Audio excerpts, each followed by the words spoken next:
Madame, Monsieur, bonsoir, bienvenue dans la dernière édition du journal à la une de l'actualité. Ouverture officielle de la campagne électorale en vue des élections législatives ce 27 décembre 2025 sur l'ensemble du territoire national. En lice, 2740 candidats à la conquête de 255 sièges à l'Assemblée nationale, selon les chiffres communiqués par la Commission électorale indépendante CEI. À Yamoussoukro, on assistait pendant ce temps à la clôture de la deuxième session ordinaire du Sénat qui s'est refermée ce vendredi 19 décembre. 30 projets de loi qui ont été adoptés au cours des deux sessions annuelles. Dans son discours de clôture, Kandia Camara, présidente de l'institution, a invité les Ivoiriens à la cohésion et à la paix. La jeunesse de Côte d'Ivoire dispose désormais d'une carte pour faciliter leur train de vie. Le lancement de cette carte a été fait ce mercredi par le ministre de la Promotion de la Jeunesse, Touré Mamadou. Voilà pour le sommaire. Bienvenue à tous. La campagne électorale en vue des élections législatives du 27 décembre prochain a officiellement débuté ce vendredi sur l'ensemble du territoire national. 255 sièges de l'Assemblée nationale sont à conquérir selon la Commission électorale indépendante CEI en lice pour les joutes électorales. 2740 candidats. Cette campagne électorale constitue une étape déterminante dans la mise en place de la prochaine Assemblée nationale. Ouverte le 10 octobre dernier, la deuxième session ordinaire du Sénat s'est refermée ce vendredi 19 décembre. La cérémonie de clôture marque également la fin de l'année parlementaire 2025. Ce sont au total 30 projets de loi qui ont été adoptés au cours des deux sessions annuelles. C'est ce que nous dit Kader Sogodogo. L'heure des vacances vient de sonner au Sénat, la chambre haute du Parlement ivoirien. Séance plénière de clôture de la deuxième session qui couronne également l'année parlementaire 2025. Un seul point à l'ordre du jour. Le discours de clôture de Kandia Kamisuko Camara, présidente de l'institution. Elle dresse le bilan de l'année parlementaire. 30 projets de loi soumis et adoptés. 2 séances d'information parlementaire avec le Conseil national des droits de l'homme et la Cour des comptes. Des audiences, des missions, etc. 2025 a été marqué par l'élection présidentielle en Côte d'Ivoire. Le Sénat se réjouit de la réélection de Alassane Ouattara. L'élection présidentielle est terminée et la Côte d'Ivoire a un président de la République. Donc les Ivoiriennes et les Ivoiriens, de manière quasi unanime, ont porté leur choix sur le président Alassane Ouattara à 89,77%. Félicitations à son Excellence M. Alassane Ouattara pour sa brillante réélection. Oui, en effet, les Ivoiriennes et les Ivoiriens ont porté leur choix sur la construction d'une grande nation. Une grande nation où l'emploi des jeunes et la création de richesses sont une réalité. Une grande nation où l'autonomisation de la femme et l'entrepreneuriat sont une réalité. Une grande nation où les Ivoiriennes et les Ivoiriens, dans leur majorité, commencent à connaître le bonheur et la prospérité. Une grande nation où les Ivoiriennes et les Ivoiriens vivent dans la quiétude, la cohésion sociale, la paix et la sécurité. La deuxième session ordinaire du Sénat s'est ouverte le 10 octobre, jour d'ouverture de la campagne présidentielle en Côte d'Ivoire. Elle se referme ce 19 décembre, jour d'ouverture de la campagne législative. Le Sénat ne dérobe pas à sa réputation de chambre des sages. Le 27 décembre 2025, les électeurs ivoiriens seront appelés à retourner aux urnes pour l'élection des députés de la nation. Je voudrais, au nom de mesdames et messieurs les sénateurs, saluer tous nos collègues députés qui, lors de leurs 5 années de mandat, ont activement contribué avec nous à assurer la vitalité du processus législatif dans notre pays. C'est pourquoi je voudrais inviter l'ensemble des Ivoiriennes et des Ivoiriens à se rendre massivement aux urnes dans leurs différentes circonscriptions électorales dans l'ordre, la discipline et la paix pour choisir leurs députés. Kandia Kamisoko Kamara a fait un clin d'œil aux éléphants footballeurs en route pour le Maroc dans le cadre de la 35e édition de la Coupe d'Afrique des Nations de football. Le Sénat croit fermement en une 4e étoile. Le président de la République, Alassane Ouattara, a été représenté à cette cérémonie de clôture de l'année parlementaire au Sénat par le président de l'Assemblée nationale, Adama Bictogo. Je vous invite à présent à suivre la réaction du représentant du président de la République à l'issue du discours de clôture de la 2e session 2025 du Sénat au micro de Kader Sogodogo. Et aujourd'hui, à cette clôture, Madame la Présidente a non seulement dans son discours fait valoir et saluer l'engagement des sénateurs aux côtés du président de la République, mais saluer institutionnellement la victoire du président. Et ce qu'on peut retenir, c'est qu'elle nous a souhaité aux éléphants aussi de prendre la 4e étoile.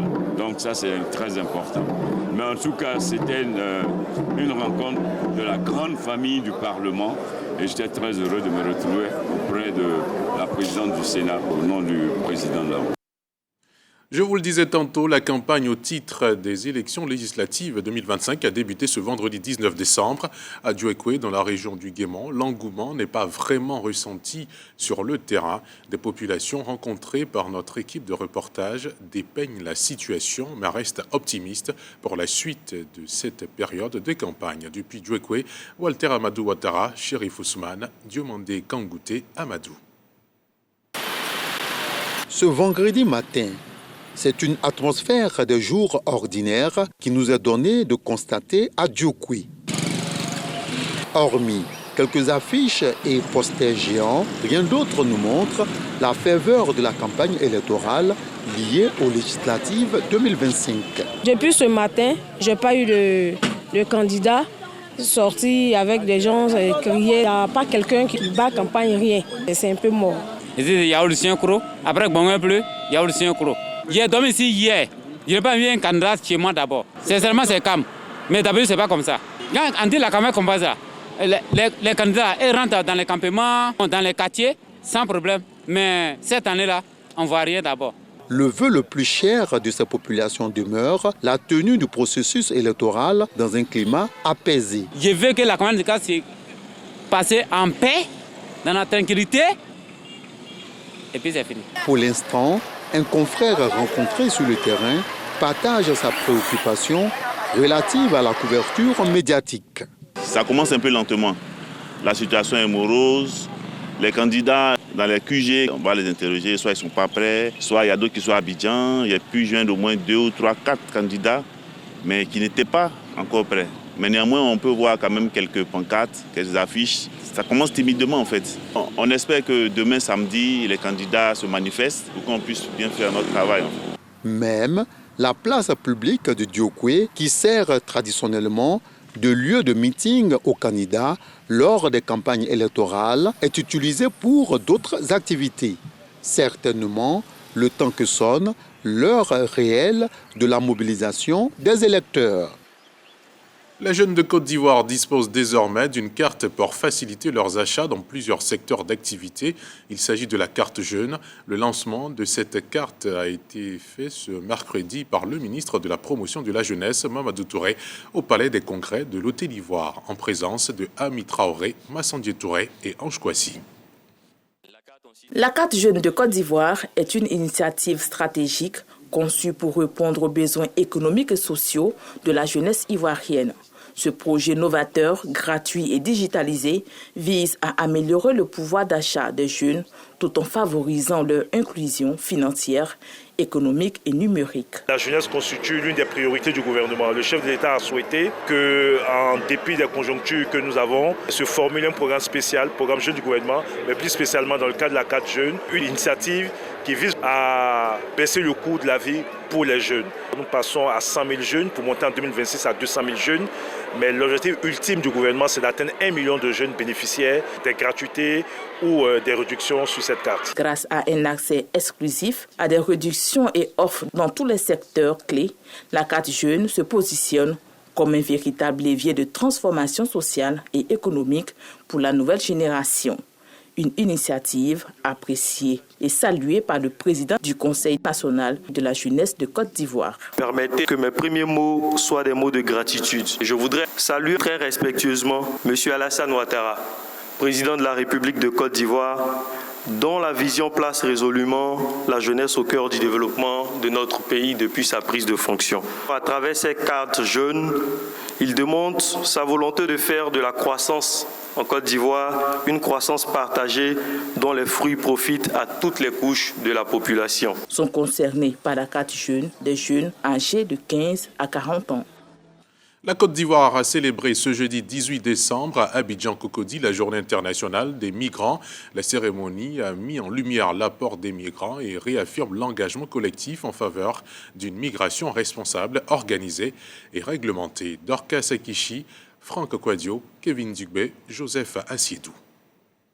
2300 migrants de retour et pris en charge par l'État de Côte d'Ivoire. Tous les 18 décembre depuis l'année 2000, la Journée internationale des migrants met en lumière les réalités et les contours sombres de la migration. Entre espoir de réussite et risques encourus, de nombreux migrants font aujourd'hui le choix du retour au pays. C'est arrivé à l'aéroport que j'ai su que le pays n'était pas ce qu'il m'avait dit. On m'avait dit que je devais être nounou. Arrivé là-bas, la situation a commencé à changer, la maltraitance, mise en prison. Et puis aussi, il y a les gens qui me disaient que je devais coucher avec eux. Je ne souhaite pas à mon ennemi d'aller migrer parce que là-bas, ce que j'ai vécu, je ne veux pas qu'un parent ou soit une soeur vive ça aussi. Et pour accompagner ces migrants de retour, des fêtières comme l'Organisation internationale pour les migrations multiplient les actions de sensibilisation, de protection et de réinsertion. Célébrons ensemble l'engagement de l'État ivoirien à faire de la migration une politique publique structurée, humaine. Cet engagement se traduit par des choix forts et concrets. Aux côtés de l'IEM, en Côte d'Ivoire, l'État s'engage aussi sur le terrain. Cette journée vise à sensibiliser la population mondiale sur la situation des migrants, promouvoir le respect de leurs droits fondamentaux et leur intégration dans le pays ou la société d'accueil et à encourager la coopération internationale. Des dispositions contre la réduction du flux migratoire en Côte d'Ivoire. Pour réussir le pari, le pays centralise ses actions au sein du Comité national de lutte contre la traite des personnes, le CNLTP présidé par le Premier ministre Robert Begré-Mambé. À l'intérieur du pays, 4 ambulances médicalisées ont été remises cette semaine aux populations de Koni, Bodonan, Bingebongu et Bonkombo-Grodougou dans le nord du pays. Le ministre de la Santé était représenté à cette cérémonie de remise par son collègue de la communication. C'est ce que nous dit Siekwasi.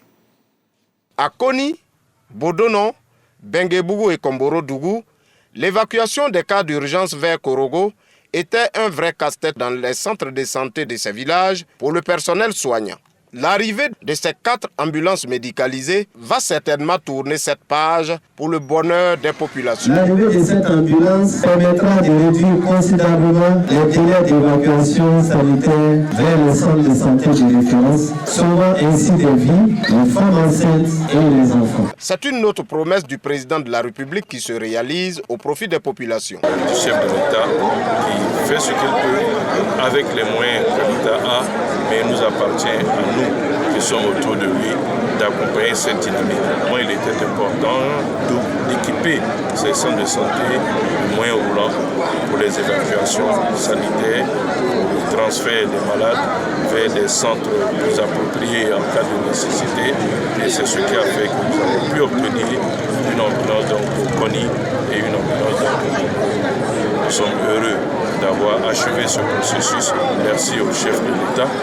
Merci au ministre de la Santé qui a su avoir une oreille attentive. Avant la remise de ces ambulances médicalisées aux populations de Koni, Bingebongu, Bodonan et Komboro-Dougou, le ministre de la Communication est allé étancher la soif des populations de Kabé-Vogo et de Nidjoyon dans la sous-préfecture de Kombolo-Croix. Il s'agit d'un don hydraulique villageoise amélioré solaire pouvant offrir de l'eau potable aux populations au-delà de 2030. Ah ouais? Engagée dans la lutte contre la drépanocytose, la Fondation LIA a organisé ce vendredi 12 décembre un dîner gala, une soirée de solidarité qui a réuni personnalités et partenaires objectifs, mobiliser des fonds et améliorer la prise en charge des enfants atteints de drépanocytose. Dorcas Akishi, Léon Brou, Kevin Digbe, Alassane Oulé. Selon le ministère de la Santé, plus de 50% des enfants drépanocytaires meurent avant l'âge de 5 ans. Péniel, la douzaine révolue, vit lui avec cette maladie. C'est grâce à la Fondation LIA qui le prend en charge depuis son dépistage. Depuis que la Fondation LIA m'a pris en charge, je me sens très bien. La Fondation LIA m'a aidé à aller à l'école et le centre drépanocytaire m'a aidé à mieux prendre mes médicaments. Pour 2026, la Fondation LIA entend dépister 1200 enfants de la drépanocytose et offrir aux malades 1000 carnets de santé numériques. Coût de cette prise en charge, 30 millions de francs CFA. Comme chaque année, améliorer le dépistage, garantir l'accès au traitement et former le personnel soignant. Grâce à votre soutien, à peine 1200 enfants, nous avons besoin de 30 millions. Le présent dîner de gala, le 5e de la Fondation LIA, vise à mobiliser ses fonds. Marraine du 5e dîner de gala de la Fondation LIA, l'ambassadrice du Liban en Côte d'Ivoire, Majida Karaki, salue l'excellence des relations ivoiro-libanaises et engage son pays à la solidarité avec la Côte d'Ivoire pour lutter contre la drépanocytose infantile. Le Liban et la Côte d'Ivoire partagent depuis des décennies une histoire unique de fraternité, de solidarité et de destin commun.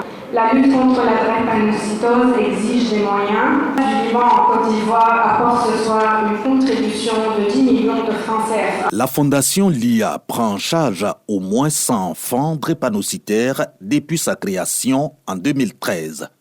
Le ministère de la Femme, de la Famille et de l'Enfant, par le biais de sa direction de la planification, a conduit une étude approfondie sur la situation du genre en Côte d'Ivoire récemment, réalisée avec le soutien technique et financier de la Banque africaine de développement, BAD, et d'ONU Femmes Côte d'Ivoire.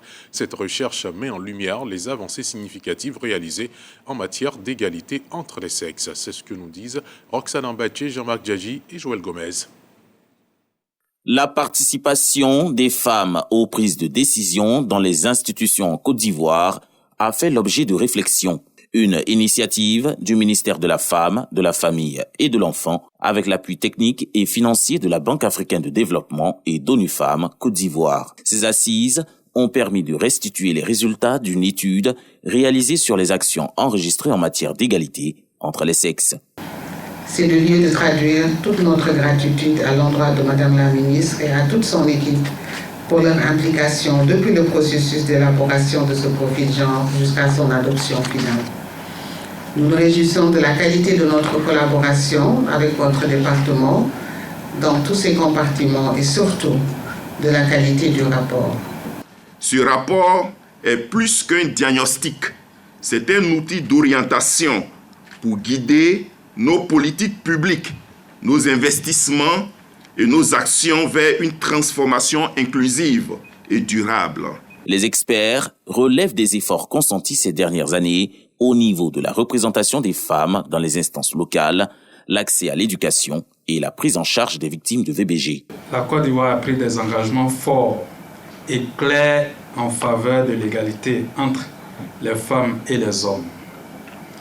Elle l'a fait en ratifiant les grandes conventions internationales, notamment la Convention sur l'élimination de toutes les formes de discrimination à l'égard des femmes. Cette cérémonie, qui s'est déroulée dans un climat d'échange constructif, marque également une étape importante dans la volonté nationale de faire de l'égalité entre les sexes un levier essentiel du développement durable.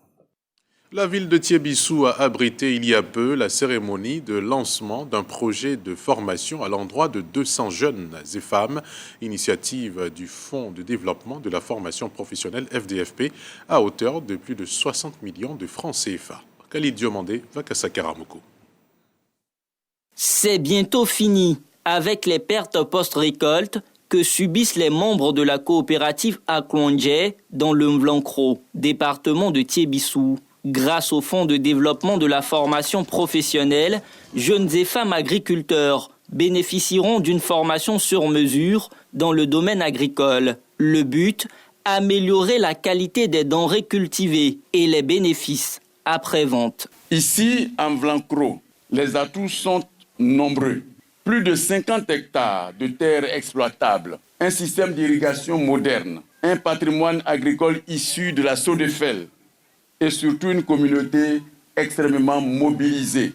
L'engagement de la première dame, Mme Dominique Ouattara, à travers le FAFSI, dont le rôle dans le financement de l'entrepreneuriat féminin est aujourd'hui unanimement salué. Notre action s'inscrit dans la vision du gouvernement qui œuvre à moderniser l'agriculture. Les futurs auditeurs sont heureux de cette initiative qui apportera un souffle nouveau à leur production agricole. Nous sommes contentes pour le projet du FDFP et nous disons merci au gouvernement. Chers bénéficiaires, ce projet est une opportunité majeure. Il vous appartient désormais de vous l'approprier pleinement. La formation vous donne des outils. À vous de les transformer en résultats concrets. La formation est entièrement financée par le FDFP à hauteur de 64 millions de francs CFA. Au chapitre culture, la première édition de la foire commerciale, culturelle et gastronomique d'Atengue, lancée ce jeudi 18 décembre, une manifestation prévue du 18 au 20 décembre. L'objet de cette initiative est de favoriser les échanges entre acteurs économiques, sociaux et culturels, tout en créant une plateforme de rencontres et de partenariats. Ahmed Traoré. Promouvoir l'économie locale, offrir aux entrepreneurs, commerçants, producteurs et artisans un espace d'exposition et de vente. Mettre en lumière le patrimoine gastronomique ivoirien à travers des dégustations, concours et démonstrations culinaires. Valoriser les expressions culturelles locales, spectacles vivants, danses traditionnelles, contes, musique. Ce sont entre autres les objectifs que veut atteindre la foire commerciale, culturelle et gastronomique d'Atengue. Un rendez-vous qui accueillera durant 3 jours plus de 3000 visiteurs. Cette foire marque une étape importante dans l'histoire récente d'Atengue, notre village. Elle est née d'une volonté partagée de structurer, de promouvoir et de dynamiser l'économie communautaire tout en préservant les valeurs culturelles qui fondent notre identité. Valorisation des savoir-faire locaux et dynamisation de l'économie communautaire est le thème retenu pour cette première édition. Une démarche bien appréciée. Quand on me demande d'être parrain, je pense que c'est au chef de l'État qu'on s'adresse. Et je suis venu avec plaisir. Et je pense que vous avez vu, la cérémonie était riche en couleurs. Et avec des danses, des guerrières, tout ça. En tout cas, le chef est là depuis 2 ans. Et je vois que déjà, il y a beaucoup de choses qui sont entreprises. Les organisateurs de la foire commerciale, culturelle et gastronomique d'Atengue prennent rendez-vous déjà l'année prochaine pour la 2e édition. Partant, ils s'engagent à toujours faire mieux. Au cœur de la capitale économique ivoirienne, la salle Anoumambo du Palais de la Culture de Treichville a accueilli le vendredi dernier près de 200 établissements scolaires pour la 9e édition du Salon du Livre pour enfants et adolescents. L'objectif de cette activité littéraire est de promouvoir le livre, mais également de cultiver le goût de la lecture de jeunesse aux plus jeunes. Un reportage grâce à Ambo, Régis Kofi, Vao Richard et Alassane Oulé. Semer la graine de l'amour de la littérature chez les enfants et adolescents, l'objectif de l'édition 2025 du Salon du Livre. Cette année, ce sont près de 200 établissements qui ont fait le déplacement au Palais de la Culture. Le Saléa est devenu au fil des années un rendez-vous majeur du calendrier littéraire national. Véritable espace d'éveil intellectuel, d'apprentissage et de créativité. Il rassemble chaque année des milliers d'enfants. Parents, lisons et faisons lire nos enfants, le thème de cette 8e édition qui sonne comme une invitation. Lequel appel est lancé par le représentant du ministre de la Culture et de la Francophonie. Prenez 10 à 15 minutes chaque jour pour lire des passages d'un livre à vos enfants, entraînez-les dans vos aventures oniriques permettez-leur de suivre un conte, une légende, un poème, et vous éduquerez vos enfants. Des expositions de livres, séances de lecture, ateliers éducatifs et des échanges ont meublé cette 8e édition. Le 21 décembre prochain débute la Cannes 2025 au Maroc. Pour l'occasion, les médias publics ivoiriens sont en ordre de bataille. Tout est mis en œuvre pour faire vivre aux populations la compétition comme si elles y étaient. Arsène Kouassi. Du 21 décembre au 18 janvier 2026, la Cannes se dispute au Maroc. À Abidjan, à quelques heures de leur départ, les journalistes sportifs des médias publics ivoiriens sont en mouvement.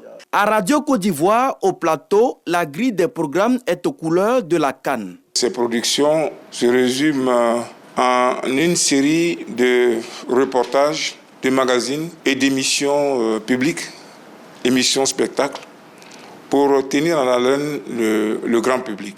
À la rédaction sportive de la télévision nationale à Cocody, c'est aussi un dispositif bien ficelé qui est mis en place. Ce qui est prévu, c'est qu'on aura des équipes au niveau du Maroc qui vont donc être au plus près de la compétition pour pouvoir rendre compte, et une équipe qui sera ici à Abidjan également pour pouvoir vivre cette Coupe d'Afrique des Nations avec les téléspectateurs. À Fraternité Matin, les petits plats sont mis dans les grands pour accompagner les lecteurs tout au long de la compétition. Nous allons ouvrir les pages dédiées dans lesquelles les lecteurs pourront retrouver des rubriques comme des interviews, des comptes rendus des matchs, des analyses. Enfin, à l'agence ivoirienne de presse AIP, l'information sera continue et vérifiée grâce à un réseau de correspondants mobilisés. L'agence ivoirienne de presse vous réserve un contenu varié. Les médias qui sont abonnés à l'agence ivoirienne de presse, mais aussi tous les internautes, tous ceux qui lisent nos dépêches sur notre site www.aip.ci seront vraiment servis en temps réel. À la veille de leur départ, une même ambition anime ces journalistes. Informer, raconter et faire rêver la Côte d'Ivoire à l'heure de la Cannes Maroc 2025. Hors de nos frontières en Guinée, de nouveaux accusés ont comparu jeudi 18 décembre devant le tribunal criminel de Dixin, chargé du dossier des massacres du 28 septembre 2009, délocalisés à la cour d'appel de Conakry. Ces officiers de l'armée, dont le colonel de gendarmerie Bienvenu Lama, avaient initialement bénéficié d'un non-lieu avant d'être mis en cause à la suite de la dénonciation notamment par Toumba Diakité, condamné le 31 juillet 2024 à 10 ans d'emprisonnement. Depuis novembre 2022, ils sont poursuivis pour des faits présumés de meurtre et d'assassinat liés aux violences commises au stade de Conakry. Et puis à Gaza, plus de 1000 personnes décédées en attendant une évacuation médicale depuis juillet 2024, annonce de l'OMS. 1092 patients sont décédés entre juillet 2024 et le 28 novembre 2025, alors qu'ils attendaient une évacuation médicale, a annoncé sur le réseau social X le chef de l'OMS, Tedros Adhanom Ghebreyesus, estimant que ce chiffre provenant du ministère de la Santé de Gaza était probablement sous-évalué. Je vous rappelle que la campagne pour le compte des législatives 2025 sont ouvertes depuis ce vendredi. Les 255 sièges sont à conquérir au Parlement ivoirien et plus de 1000 personnes candidates pour conquérir ces sièges. Ces campagnes permettront aux populations d'élire les nouveaux députés qui vont occuper les 255 sièges de l'Assemblée nationale. Et c'est la fin de ce journal. Merci infiniment de l'avoir suivi. Très bonne suite de programme sur RTI1, la chaîne qui rassemble.